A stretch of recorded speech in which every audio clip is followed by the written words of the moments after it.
Halo,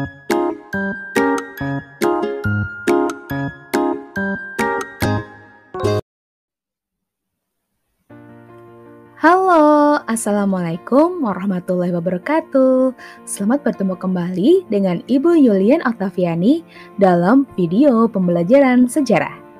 Nah, anak-anakku sekalian, pada kesempatan kali ini, Ibu akan membahas tentang pengaruh kolonialisme dan imperialisme Eropa di Indonesia. Selamat memperhatikan ya.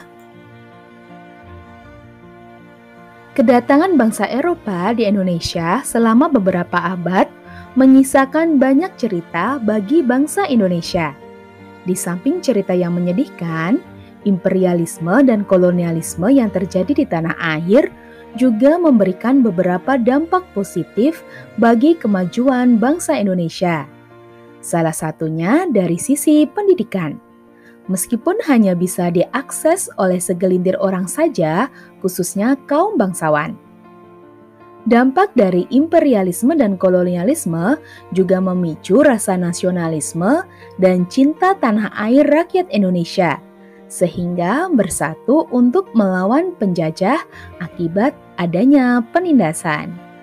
Nah, untuk lebih tahu apa saja sih dampak dari pengaruh imperialisme dan kolonialisme bangsa Eropa di Indonesia dalam berbagai bidang, yuk simak pembahasan berikut ini. Yang pertama yaitu pengaruh imperialisme dan kolonialisme dalam bidang politik. Yang pertama yaitu adanya penerapan sistem indirect rule atau sistem pemerintahan secara tidak langsung dengan menjadikan para bupati sebagai penguasa VOC. Yang kedua, munculnya berbagai perlawanan rakyat Indonesia terhadap pemerintah Hindia Belanda. Kemudian yang ketiga, kebijakan Belanda yang sangat mempengaruhi kehidupan kerajaan-kerajaan di Indonesia. Yang keempat, Belanda menjadikan bupati daerah sebagai alat kekuasaan pemerintahan mereka. Dan yang terakhir yaitu kekuasaan kerajaan bergantung pada kekuasaan kolonial Belanda. Kemudian pengaruh yang selanjutnya yaitu dalam bidang ekonomi.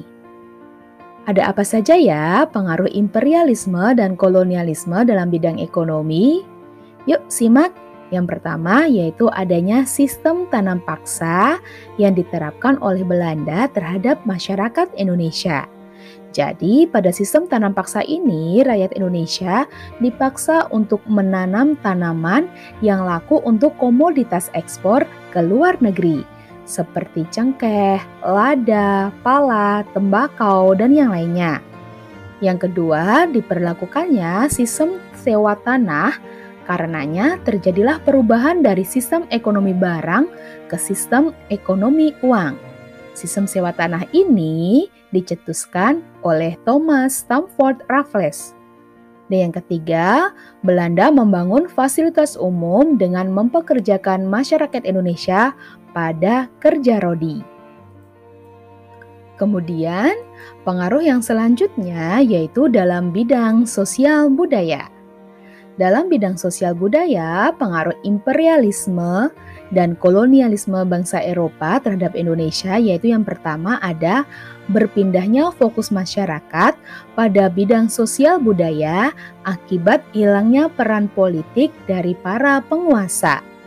Kemudian yang kedua, ikatan tradisi melemah akibat beberapa upacara adat yang disederhanakan.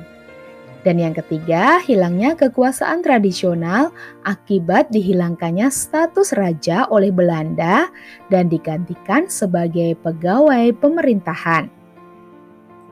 Kemudian, dampak yang selanjutnya dalam bidang politik. Yang pertama yaitu munculnya golongan-golongan terpelajar di Indonesia. Kemudian yang kedua, bangsa Indonesia bisa membaca dan menulis, sehingga dapat menjadi tenaga-tenaga kerja di perusahaan Belanda. Yang ketiga, penggunaan kosakata bangsa Eropa, seperti kosakata Belanda dan Portugis yang diserap ke dalam bahasa Indonesia. Adapun contohnya, yaitu dalam bahasa Belanda ada backleading, yang diserap ke dalam bahasa Indonesia menjadi bengkel. Kemudian dalam bahasa Portugis ada manteiga, yang diserap dalam bahasa Indonesia menjadi mentega. Dan pengaruh yang keempat yaitu bangsa Indonesia menjadi tahu perkembangan yang terjadi di dunia luar. Dan yang terakhir adalah pengaruh dalam bidang iptek. Pengaruhnya apa saja? Yang pertama yaitu munculnya teknologi permesinan yang mendorong munculnya mesin-mesin pabrik. Hal ini seiring dengan masuknya politik pintu terbuka, yaitu politik kebijakan keimigrasian yang ditetapkan oleh pemerintah Belanda, yang menyebabkan berdirinya pabrik-pabrik industri. Yang kedua, berkembangnya teknologi informasi dan komunikasi yang mendorong semakin cepatnya informasi menyebar luas ke berbagai daerah. Hal ini yang menjadi pendorong munculnya pergerakan nasional. Nah, itu tadi anak-anak, pembahasan tentang pengaruh imperialisme dan kolonialisme Eropa di Indonesia. Semoga kalian dapat memahaminya ya. Terima kasih, sampai jumpa di video berikutnya. Wassalamualaikum warahmatullahi wabarakatuh.